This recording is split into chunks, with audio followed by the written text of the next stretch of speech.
The ancient Greeks imagined fantastical lands to explain what lay beyond their geographic knowledge. The most famous is Atlantis, a sunken land of an advanced civilization. But another mysterious place also fascinated them, Hyperborea, meaning beyond the north wind. Described as either a fertile paradise or a cold, sunless land, Hyperborea was believed to be home to an unknown people, the Hyperboreans. While some Greek authors questioned its existence, others tried to make sense of the scattered, often contradictory descriptions. Rather than a specific location, ancient texts describe Hyperborea through its way of life and natural environment. Over time, these descriptions evolve, suggesting the myth may have at its origin been inspired by a real geographical or historical reality, later reshaped by imagination and belief. So we will discover what is the possible location and find out where is the Hyperborea.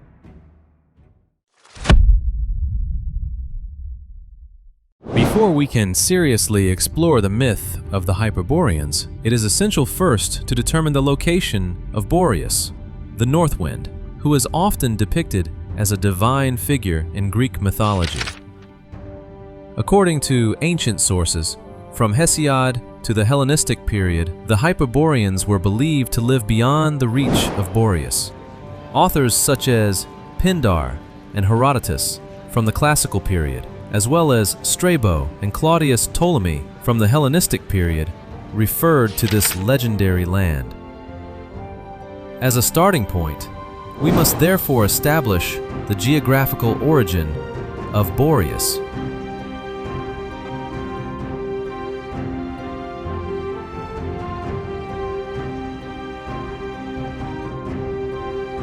Boreas is often depicted as a powerful divine figure, one of the divinities called Anemoi, the wind gods in ancient Greek mythology, said to be the son of Eos, the goddess of the dawn, by her husband Astraeus, a minor star god. But where exactly did the ancients believe Boreas came from? The answer lies in the region of Thrace, located in the northern part of the ancient Greek world, corresponding to parts of modern-day Bulgaria, Greece, and Turkey. Both Homer and Hesiod describe Boreas as a wind blowing from Thrace. The mythological tradition even tells us that Boreas fathered a son named Haemos, who became the king of Thrace. According to legend, Mount Haemos, one of the major mountain ranges in the region, was named after him. This story further strengthens the symbolic and geographical link between Boreas and the Balkan region. From this point, it becomes important to understand the characteristics of the land of the Hyperboreans.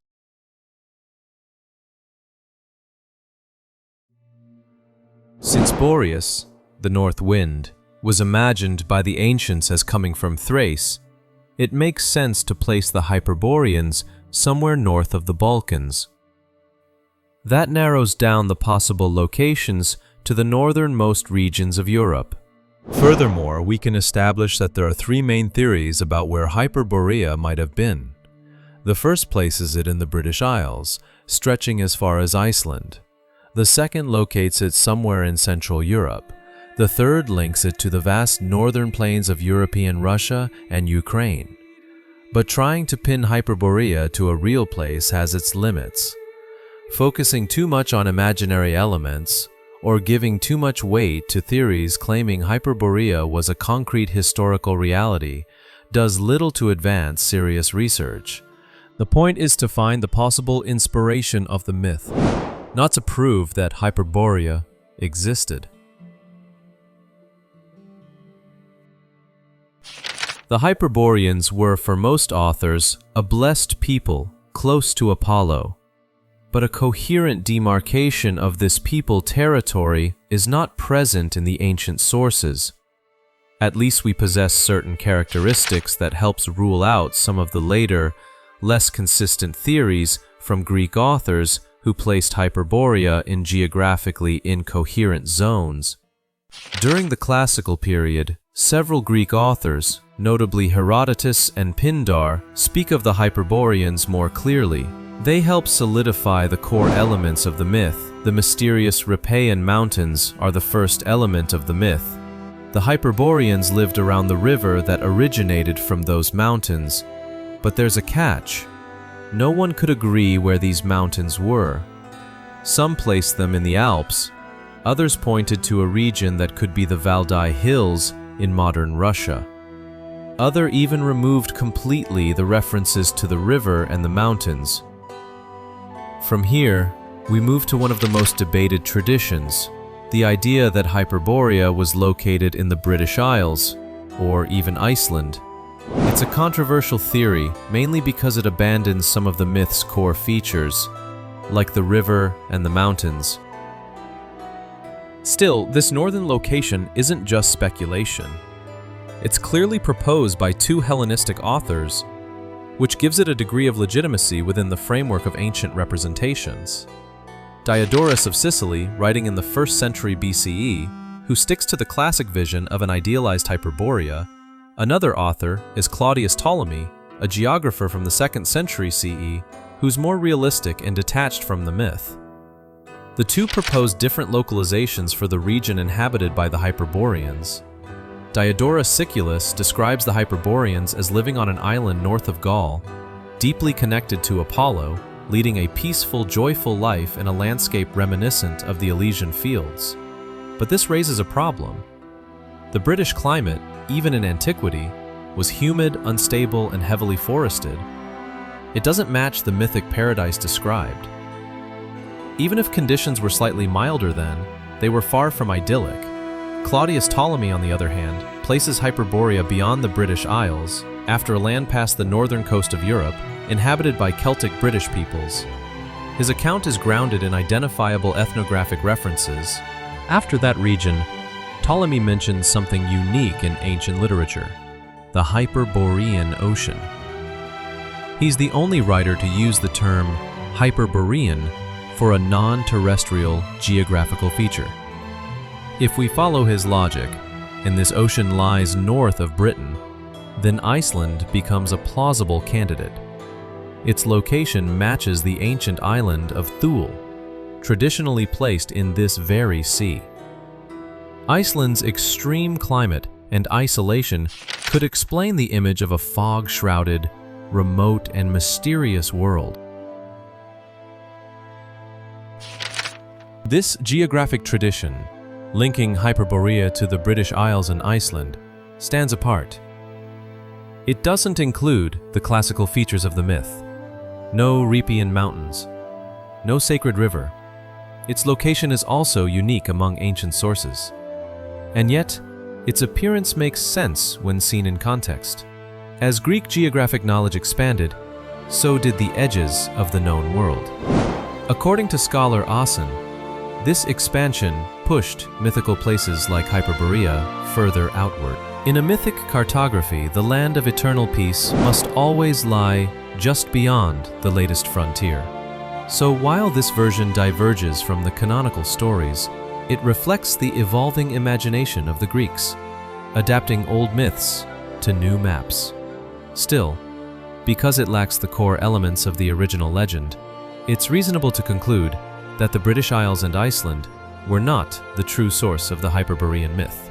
They are echoes, not origins. To add, the sources that portray Hyperborea as a paradise are not useful for geographic analysis. They are imaginary elements. Their content is fundamentally mythological. These idealized descriptions belong to a broader literary tradition. Elements such as a paradisiacal land or a race of supernatural beings dwelling beyond the bounds of reality should not be regarded as credible. They reflect the imagination of the authors, not the physical world. The next two traditions bring us closer to the core geographic elements of the Hyperborean myth: the Rhipian Mountains and the river, but their actual location remains uncertain. One interpretation identifies the river Ister with the Volga-Don system, whose sources may lie in the Valdai Hills, possibly thus equated with the mythical Rhipian Mountains.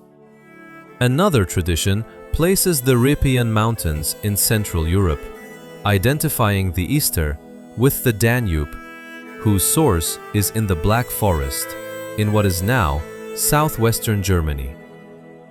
These versions also describe the Hyperboreans as horse-riding nomads comparable to the peoples of the Eurasian steppe. Let's focus on the Central European hypothesis. This view is supported by writers like Apollonius, Strabo, and Hesiod, who situate the Riphean Mountains just beyond the Alps, linking the Easter to the Danube and the mountains to the Germanic highlands. Strabo adds another layer to this theory. He suggests that the myth of Hyperborea may have emerged from Greek ignorance about the internal divisions of the Germanic tribal territories. The confusion surrounding these distant, poorly known lands may have contributed to the invention of a faraway, idealized space, Hyperborea, thus confirming that according to some ancient traditions, Hyperborea was credibly set up in Central Europe. However, Apollonius, though he mentions the Hyperboreans, gives no clues about their location. Another piece of evidence comes from a fragment attributed to Hesiod's Catalogue of Women. If we trust Herodotus's reference to it, the passage might have some credibility. It describes the Hyperboreans as nomadic horsemen, like the Scythians and Hippomolgi, heading south toward the Eridanus, a mythical river often identified with the Po in northern Italy. That journey implies an origin somewhere north, possibly in Central Europe. But there's a problem. Describing the Hyperboreans as steppe-like nomads doesn't fit the geography of ancient Central Europe. The region was heavily forested, not well suited to horse-based nomadic cultures, unlike the open grasslands of the Eurasian steppe. What we're likely seeing here is a blend of traditions, a real origin of the Hyperboreans as steppe peoples moved to a region considered for some traditions to be the Hyperborea. It's an overlap, not a clear origin. In conclusion, the Central European theory can't be completely dismissed. But major issues weaken the case. Now we turn to the third and final tradition, the idea that the Hyperboreans lived in the lands between modern-day Russia and Ukraine. To understand this, we introduce the Sumerians, placed by Herodotus beyond the Araxes River near the Caspian Sea, a region he seems to associate with the Volga River. Before being displaced by the Scythians, the Sumerians occupied coastal areas of what is now Ukraine. Herodotus places both the Hyperboreans and the Sumerians in the same broad region, from the northern reaches of Eastern Europe till the Caspian Sea. Callimachus also alludes to Hyperborean climates, though without saying whether they were cold or mild. He references the Hippomolgi living in those climates, a nomadic horse-riding people, often linked culturally to the Scythians. If we accept even a loose association between the Hippomolgi and the Scythians, it strengthens the idea of link between the nomadic steppe tribe and the Hyperboreans. It also supports the hypothesis that the Hyperborea is lying between modern Ukraine and southern Russia, within the Eurasian steppe zone. Herodotus seems to support the northern placement of Hyperborea by stating that the Hyperboreans live beyond the Riphean Mountains, near an unnamed northern sea. Later sources build on this. Pliny the Elder equates the Riphean Mountains with the Valdai Hills, believed to be the source of the Tanais River, often identified with the Don or Volga. In this reading, Hyperborea lies near the Barents Sea, in the Arctic reaches of northern Russia. Herodotus's account of the ritual journey of Hyperborean offerings to Apollo also supports this theory. He describes a route that begins in the north, passes through Scythian lands, and continues west to the Adriatic Sea, implying a northeastern point of origin consistent with the Russian Arctic. Pomponius Mela, a Roman geographer, places the Hyperboreans even further north beyond the Rhepaean range, beneath the pole of the stars. He describes a land where the sun rises at the spring equinox and sets at the autumn equinox.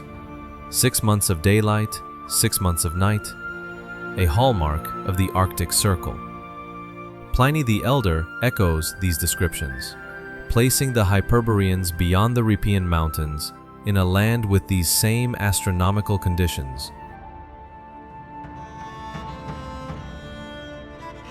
In the end, the tradition that places this mythical land in Eastern Europe, specifically in what is now Russia and Ukraine, stands out for its relative consistency with ancient geographic descriptions. Classical sources link Hyperborea to the Rhepaean mountains that can be located in the Valdai Hills, to the sources of the Ister, Tanais, the Don or Volga, and to the northernmost edge of the known world. Culturally, the Hyperboreans seems, according to the traditions, share traits with horse-riding peoples like the Scythians and Hippomolgi, reinforcing the connection to the Eurasian steppe. This Eastern theory, while not definitive, is the strongest and most textually supported of all the traditions explored.